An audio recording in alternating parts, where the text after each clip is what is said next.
Hello student, previous video में adjective clause शुरू किया था जिसमें मैं एडजेक्टिव क्लॉज को आपको बता चुका हूँ। ठीक है, और मैंने आपको 2-3 एग्जांपल लेके भी बताया था। ठीक है, तो नेक्स्ट आपका ये पॉइंट है एडजेक्टिव क्लॉज के अंदर ही है ओमिशन ऑफ रिलेटिव प्रोनाउन। ठीक है, ओमिशन मतलब हटाना। ठीक है, देखिए मैंने आपको बताया कि आपका जो एडजेक्टिव क्लॉज है वो रिलेटिव प्रोनाउन से शुरू होगा। ठीक है, और रिलेटिव प्रोनाउन से शुरू हो रहा है तो कुछ सेंटेंसेस में मैंने आपको बताया वो रिलेटिव प्रोनाउन सब्जेक्ट का काम भी कर सकता है और कुछ सेंटेंस में वो ऑब्जेक्ट का काम भी कर सकता है। ठीक है, जैसे कि मैंने एक एग्जांपल लिया था आपका, Vikas is the chef who taught me how to cook. तो इसमें देखेंगे हु क्या आपका सब्जेक्ट था, और एक एग्जांपल लिया मैंने, these are the boy, these are the people whom we help. इसमें मैंने आपको हुम बताया था कि ये क्या है, ऑब्जेक्ट है। प्रीवियस वीडियो में आप देखेंगे हुम ऑब्जेक्ट और हुम मैंने आपको क्या बताया था, सब्जेक्ट है। ठीक है, तो इसी टाइप से कि जिस सेंटेंस में आपका जो रिलेटिव प्रोनाउन है वो वर्ब का सब्जेक्ट अगर बन रहा है, ठीक है, तो आप उस प्रोनाउन को उस सेंटेंस में से नहीं हटा सकते। ठीक है, और अगर वो वर्ब का ऑब्जेक्ट बनना है तो आप उसको हटा के लिख सकते हैं दोबारा। जैसे फॉर एग्जांपल देखिए, जैसे मैंने लिखा these are the people who help us. तो आप देखेंगे हु क्या है, आपका सब्जेक्ट हो गया, सब्जेक्ट के बाद आपका तुरंत वर्ब है और ये क्या है आपका ऑब्जेक्ट हो गया। तो ये आपका क्या है, सब्जेक्ट, और ये किसको क्वालिफाई कर रहा है, पीपल को। तो ये आपका क्या हो गया, एंटीसीडेंट। तो आप देखेंगे यहाँ पर रिलेटिव प्रोनाउन कैसा काम कर रहा है, एज द सब्जेक्ट। ठीक है, तो आप यहाँ लिखेंगे सो रिलेटिव प्रोनाउन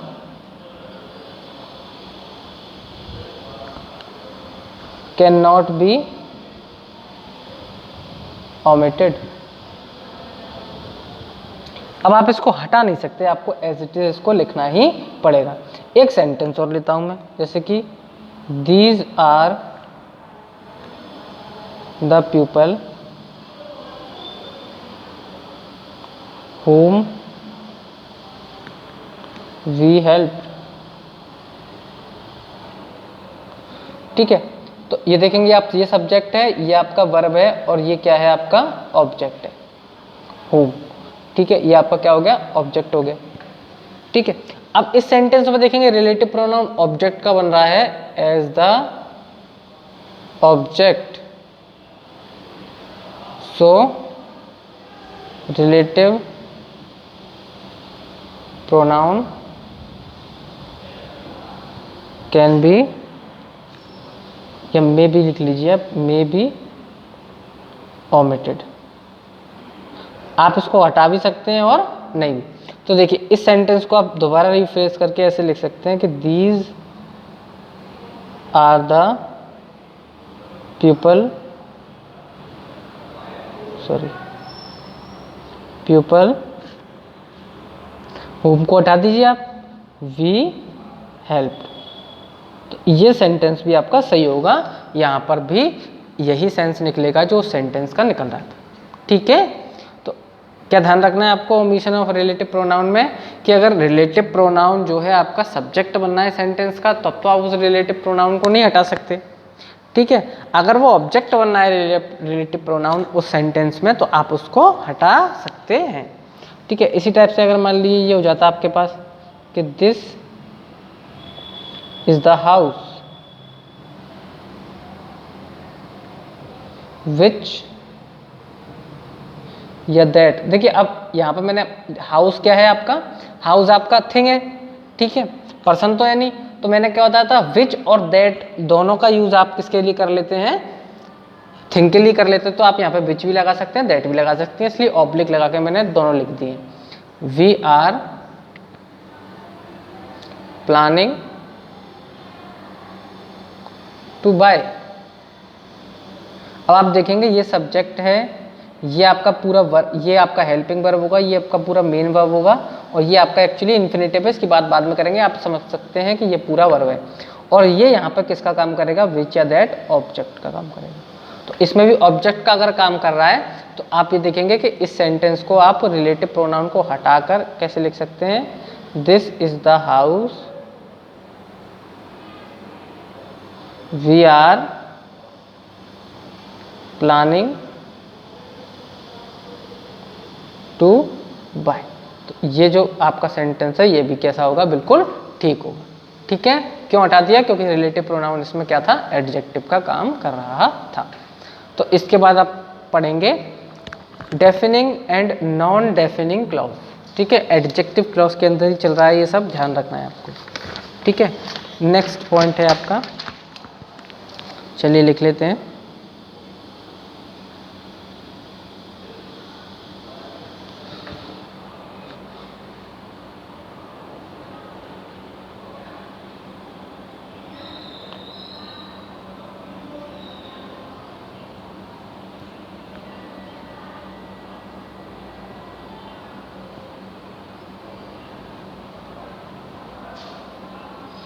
चलिए, defining and non defining clause. अब ये क्या होते हैं, तो इनको समझते हैं पहले।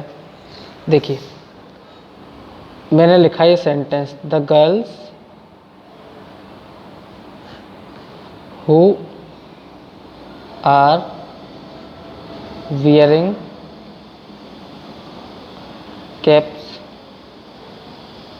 Stood up. ठीक है, एक सेंटेंस और लिखता हूं मैं, यही, the girls,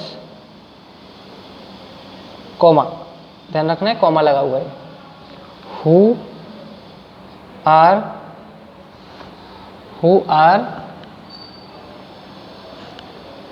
sorry who were आएगा यहाँ पर, इसको ठीक कर लीजिए आपको, हु वर वियरिंग कैप्स, फिर से कॉमा लगा दिया मैंने, स्टूड अप। तो देखेंगे आप इन दोनों सेंटेंसेस में कोई डिफरेंस नहीं है वर्ड का, सिर्फ इस सेंटेंस में उस सेंटेंस में ये डिफरेंस है कि इस सेंटेंस में गर्ल्स के बाद कॉमा है, कॉमा नहीं है, इसमें गर्ल्स के बाद कॉमा है, और इसमें कैप्स के बाद कॉमा नहीं है, इसमें कैप्स के बाद कॉमा है। ठीक है, तो समझते हैं क्या मीनिंग दे रहे हैं। ठीक है, देखिए फर्स्ट सेंटेंस आपसे बोला गया, the girls who were wearing caps stood up, यानी ये सेंटेंस एक साथ पूरा बोला गया है। ठीक है ना, पॉज नहीं हुए सेंटेंस बोलते टाइम कभी भी। तो the girls who were wearing caps stood up, यानी कि मान लीजिए अगर आप क्लास में जाते हैं किसी में, तो कुछ वहाँ पे कुछ गर्ल्स ऐसी हैं जिन्होंने कैप्स पहन रखे हैं। ठीक है, और कुछ ऐसी भी हो सकती हैं जिन्होंने नहीं पहन रखे हो, तो आप जाके क्या बोलेंगे, the girls who were wearing caps stood up, यानी जिन्होंने आपके कैप्स पहने हुए हैं सिर्फ वो लड़कियां उठेंगी। यानी कि इस सेंटेंस में का मीनिंग क्या है कि अगर क्लास में और भी बच्चे हो सकते हैं ये, लेकिन उठना किसको है, सिर्फ जिन्होंने कैप्स पहनी हुई है। ठीक है, यानी कि जिन लड़कियों ने कैप्स पहनी हुई है वो क्या है, उनको क्या करना है, उठना है। ठीक है, तो आप देखेंगे कि यहाँ पर ये जो इन्फॉर्मेशन आपको दी गई है, हु वर वियरिंग कैप्स, ये पूरी इन्फॉर्मेशन सब्जेक्ट है इस सेंटेंस का। जी हाँ, यहाँ पर सब्जेक्ट द गर्ल नहीं है, the girls who were wearing caps, क्योंकि अगर आप यहाँ से हु वर वियरिंग कैप्स को हटा देंगे तो आपका मीनिंग चेंज हो जाएगा। ठीक है ना, आपने स्पेसिफाई कर दिया कि वो लड़कियां जो कैप्स पहनी हुई हैं सिर्फ वो उठेंगी। ठीक है, तो फर्स्ट सेंटेंस का मीनिंग तो ये हो गया। अब सेकंड सेंटेंस में देखेंगे, the girls who were wearing caps stood up, यानी आपने सेंटेंस को कैसे बोला कि द गर्ल्स, पॉज किए अब थोड़े से, हु वर वियरिंग कैप्स, फिर पॉज हुए, स्टूड अप। इसका मतलब क्या हुआ कि क्लास में जो है आपकी जितनी भी लड़कियां हैं, ठीक है, उन सबसे आप कह रखें। ठीक है ना, क्लास में आपकी जितनी भी लड़कियां हैं वो सारी कैसी हैं, उन सारी लड़कियों ने कैप्स पहने हुए हैं। ठीक है, यहाँ पर अब पहले सेंटेंस की तरह नहीं होगा कि आपको आपको लग रहा है कि क्लास में अगर 2 टाइप के कपड़े अगर किसी ने पहने हुए हैं, किसी ने कैप्स पहनी हुई है, किसी ने मान लीजिए कुछ और पहना हुआ है, तो आप ये वाला सेंटेंस बोलेंगे कि the girls who were wearing caps stood up. लेकिन अगर सारी लड़कियां वियरिंग कैप्स है तो आप ये सेंटेंस बोल सकते हैं द गर्ल्स फिर pause who were wearing caps pause stop stood up. Pause होने का मतलब ये कॉमा लग रहा है, यहाँ पे आपको थोड़ा ठहरना है, ठीक है। तो ये दोनों सेंटेंस का मीनिंग है, यानी कि पहले सेंटेंस में क्या है कि पहले सेंटेंस में जो लड़कियां सिर्फ कैप्स पहनी है वो लड़कियां उठ जाएं, ठीक है ना। और दूसरे सेंटेंस का मतलब है कि सारी लड़कियां उस क्लास में कैसी हैं जिन्होंने कैप्स पहनी हुई है, ठीक है। तो आप देखेंगे अगर सारी लड़कियों ने कैप्स पहनी हुई है तो आप इस चीज को ना बोलें हु वर वियरिंग कैप्स तो भी कोई दिक्कत नहीं आएगी। द गर्ल्स स्टूड अप, क्योंकि अगर आप जब बोलेंगे द गर्ल्स स्टूड अप, इसका मीनिंग क्या है कि जितनी भी लड़कियां सारी खड़ी हो जाएंगी, ठीक है ना। यानी कि ये जो आपने पार्ट इस सेंटेंस में डाला, ये इस सेंटेंस में एक्स्ट्रा इन्फॉर्मेशन दे रहा है गर्ल्स के बारे में, ठीक है। तो आप इसको यहाँ से हटा सकते हैं, लेकिन पहले सेंटेंस में आप हु वर वियरिंग कैप्स को हटा नहीं सकते, ठीक है। ये डिफरेंस है, इसकी बात मैं नेक्स्ट वीडियो में करूँगा, ठीक है।